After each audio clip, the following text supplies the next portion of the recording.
Building a Maoist Party of a New Type. Central Committee, Revolutionary Communist Party, PCR-RCP, Canada. One of the central insights of Maoism is that it centers around revolutionary subjectivity and intention over mechanistic determinism, and in that spirit, it is important to develop a self-conscious understanding of our work, how we do it and why. How we conceive of ourselves as a party is an important aspect of this. Like every part of our work, our conception of the party is transformed in light of the insights offered by Marxism, Leninism, Maoism, such that we can conceive of a Maoist party of a new type, which is the subject of this editorial. When we talk about the Maoist party of a new type, we're talking about an elaboration upon the party of a new type, described by Lenin and later so named by Stalin.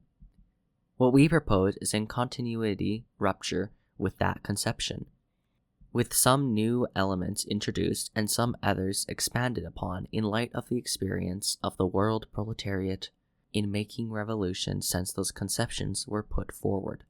There are points in history where our established ideas appear inadequate, where maintaining the revolutionary essence of Marxism requires that we re-examine our assumptions in order to make a break with those that don't work anymore, and to carry on a continuity with those that do. Revisionism does not always present itself as an active departure from an established revolutionary communism. Sometimes it is the continuation of an old conception which, though revolutionary in its time, has grown outdated in light of the experience of the world proletariat. Failure to integrate the insights of Marxism, Leninism, Maoism into our conception of the party would be an error of this kind. Role of the party in the mass line.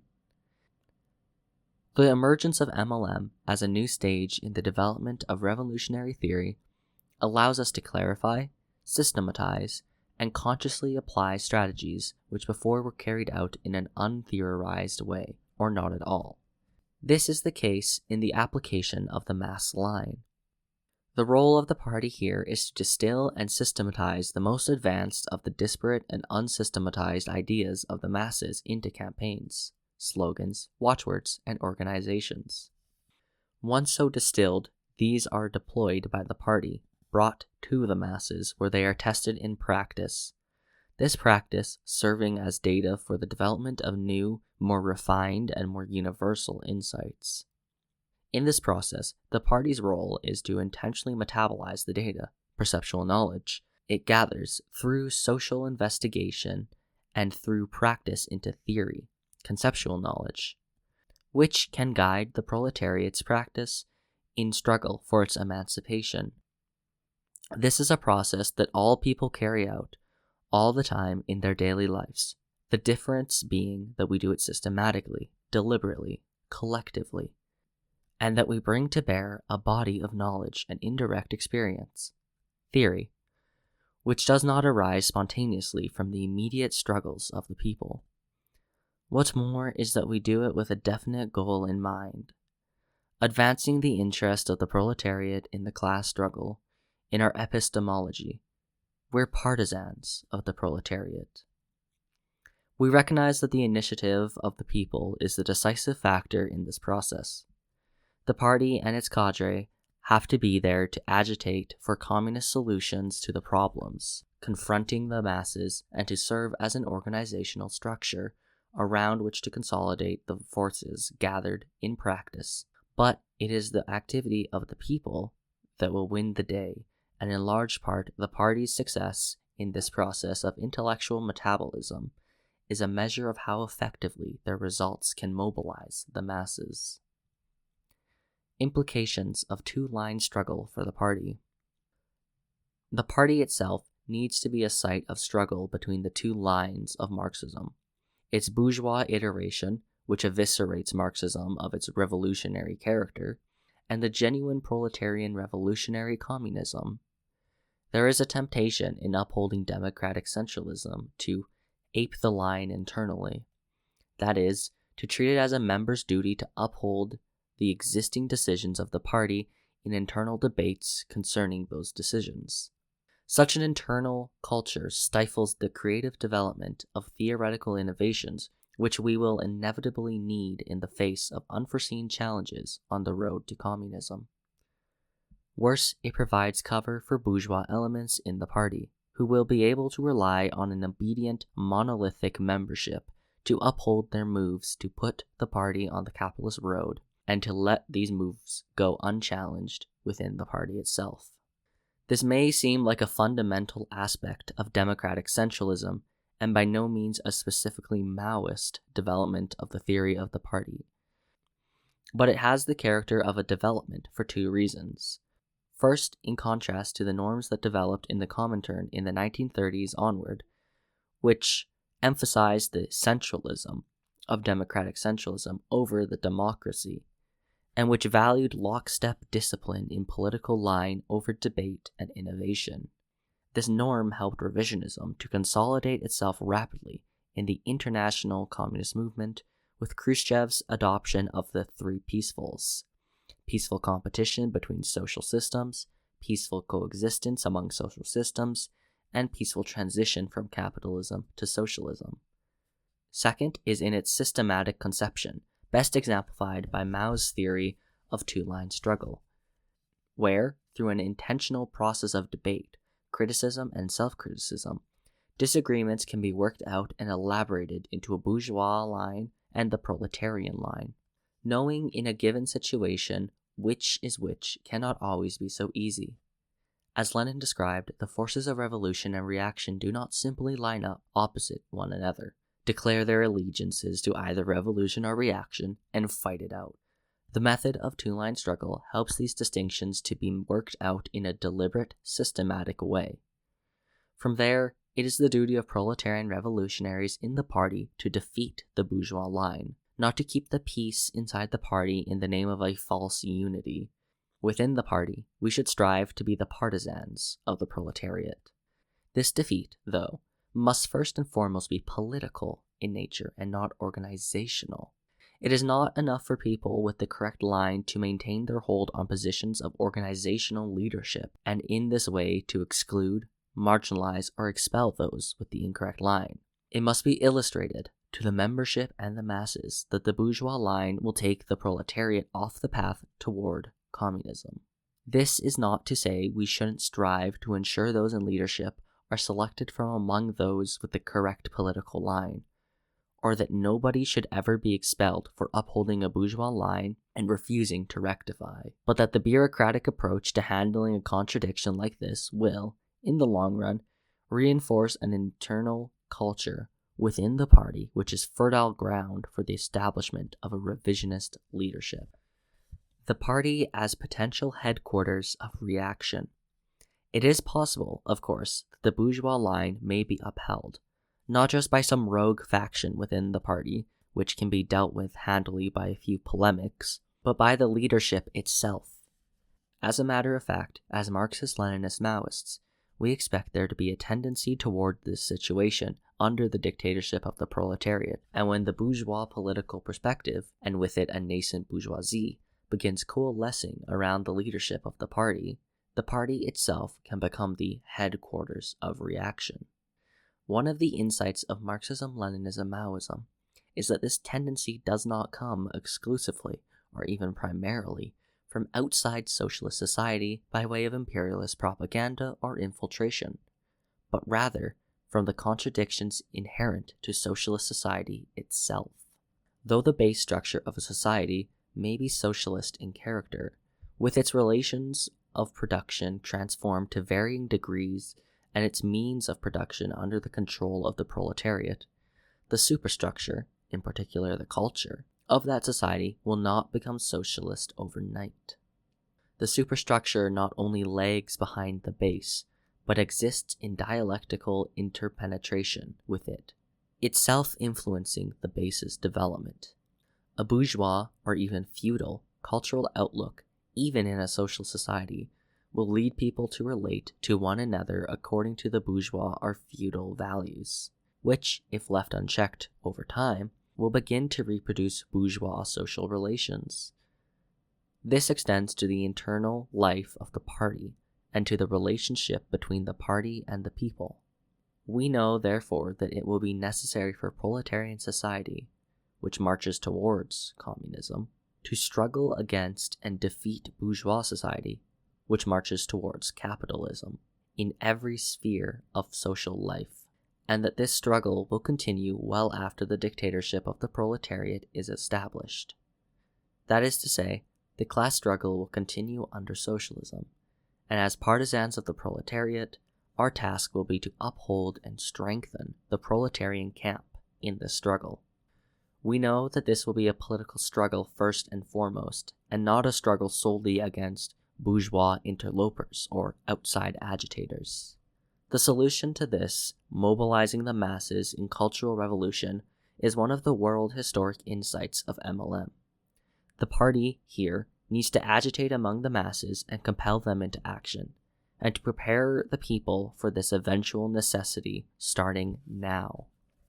Knowing that the party itself can become the headquarters of the bourgeoisie forces us to rethink our understanding of the party. For one, it negates the very possibility of the good soldier, because if the task of every cadre includes an internal struggle against the emergence of a reactionary leadership, this good behavior, characterized by uncritical obedience to orders coming from the center, paves the way for the bourgeois line to be implemented without a struggle down the road. This good behavior, which could conceivably be acceptable if the party were always and forever the categorical representative of the proletarian line, in fact becomes bad.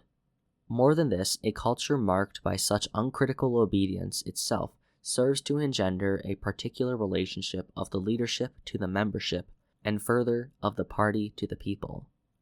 It reproduces bourgeois culture and society by crystallizing a permanent stratification of those who lead and those who are led, and reifies the stratification, elevating it from a temporary pragmatic necessity to a permanent intrinsic good. This cultural remnant of bourgeois society, which continues on under the dictatorship of the proletariat, can serve to distort and obstruct the development of socialism, paving the way for the capitalist roaders. And so we will have to struggle against it both during and even before the dictatorship of the proletariat is established. A party in which the proletarian line is in command will embrace this struggle. Implications for the internal life of the party. The Maoist Party includes a unity of opposites in its internal life. On top of discipline, unity, and centralization, it builds a spirit of rebellion, a practice of criticism, and an organizational commitment to democracy. After all, we know that we will someday be continuing the class struggle under socialism and mobilizing the masses to smash the remnants of bourgeois society, which may well exist into the socialist state or even the party itself. Without being built on a foundation of discipline, unity, and centralization, these latter characteristics are little more than invitations to disorganization, eclecticism, and individualism. But without them, those foundations run the risk of developing into dogmatism, monolithic obedience to central authority, and stagnation. They each become valuable when, and only when, they exist in tandem with another. We don't conceive of the party's perspectives, its program, or any of its propaganda as being imbued with any special quality of correctness, simply by virtue of having been produced by a self-styled vanguard party, and our task simply being to convince the people that they're correct.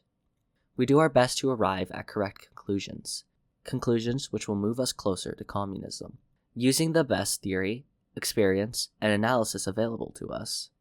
But these are always just an attempt at correctness. Whether we're correct or not is borne out in practice, with reality being the ultimate arbiter. This means we have to employ a spirit of experimentation and a penchant for creativity in our work. It also means we should build on what knowledge we have accumulated in practice, learning from our failures as much as from our own successes. Party sections do not exist simply to report to the center, who then churn out directives back to the sections. One of the roles of the leadership of the center in this conception of the party is to allow sections the latitude to experiment and to encourage such experimentation. Different initiatives may be more appropriate in some contexts than others because of particularities of one or another locality, so it's functionally expedient to give this space. But this advantage is actually secondary to the real reason sections need this space for experimentation. The party is not infallible, and the leadership is not infallible. Implementing this idea in practice means allowing sections to exercise initiative. This helps develop cadre capable of working through the problems we'll face in our work and also models our understanding of the relationship of the party to the masses, one which recognizes the decisive importance of the latter's initiative. The role of the leadership does not end there, though. Left simply at this, experimentation by local sections would result in a narrowness of perspective, fragmented practice, and the confinement of correct practices to the sections that originated them. Given this latitude for experimentation, the party's center has a role in generalizing the correct practices developed by the sections. This means encouraging, or sometimes directing, sections to adopt those practices which have been demonstrably successful and to abandon those practices which are demonstrably unsuccessful. Just as the leadership is not infallible, neither is any level of the party's organization, and one of the advantages of having a central leadership is the ability to take a broad perspective of the party's work, apply the lessons learned from that broad perspective to local problems.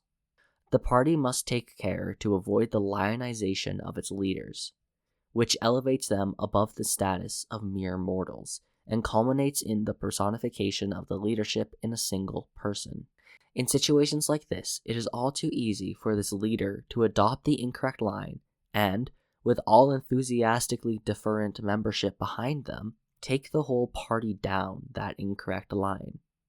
A collective leadership, one which is well understood to involve a multiplicity of perspectives, united around a solid programmatic foundation and a proletarian partisanship, is much better suited to the complex and nuanced challenges that will face the people in their struggle for communism. Role of the party in light of PPW. The strategy of protracted people's war forces us to develop our conception of the party, its relationship to the masses, its role, and its methods of propaganda. We cannot simply wait for the occurrence of a cataclysmic, revolutionary situation, a crisis of the current order of such magnitude that our classic propaganda can be sufficient to win over a sturdy plurality of the population to our perspectives and mobilize that bloc for the hasty smashing of the bourgeois state and the establishment of the proletarian one. We need to engage the enemy in a comprehensive, protracted conflict which encompasses the struggles for political, economic, cultural, and military power. The task of the party must extend beyond the classic propaganda, publishing ideological material, raising slogans and watchwords, issuing communiques. These are important aspects of our work, make no mistake, but they are inadequate on their own given the necessity of a prolonged military engagement between the revolutionary forces and those of the bourgeois state. Confrontation here is itself an act of propaganda. Just as the revolutionary process needs to be comprehensive, so too does the party's propaganda. What this comprehensive propaganda requires is the practical verification of the party and its program, their implementation in practice.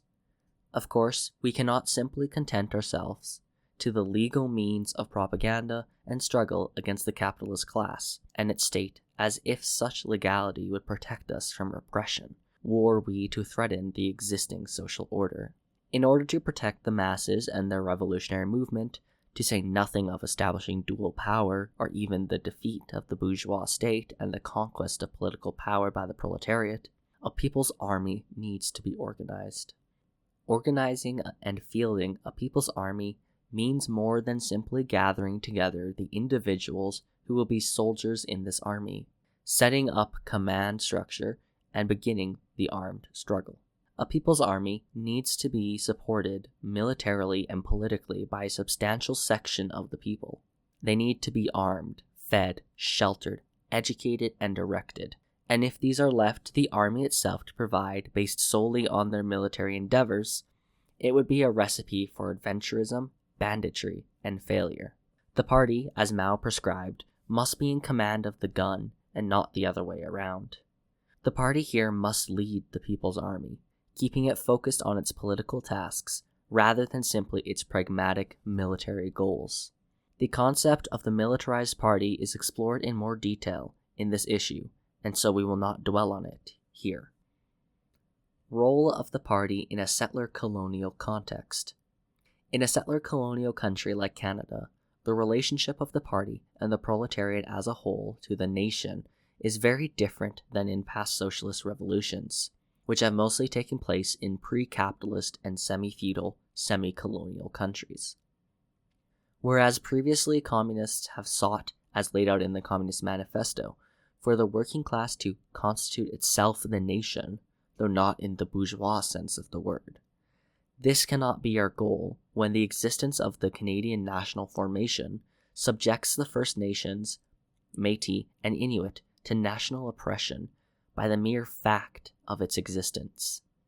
As part and parcel to its revolutionary overthrow of the Canadian bourgeoisie, the working class in Canada must, in a very real sense, abolish Canada. To approach this otherwise would be to pursue a new Canadian state which is proletarian colonist, and therefore not proletarian, but rather social colonial. This has historically been the perspective of the communist movement in Canada, a perspective we've broken with.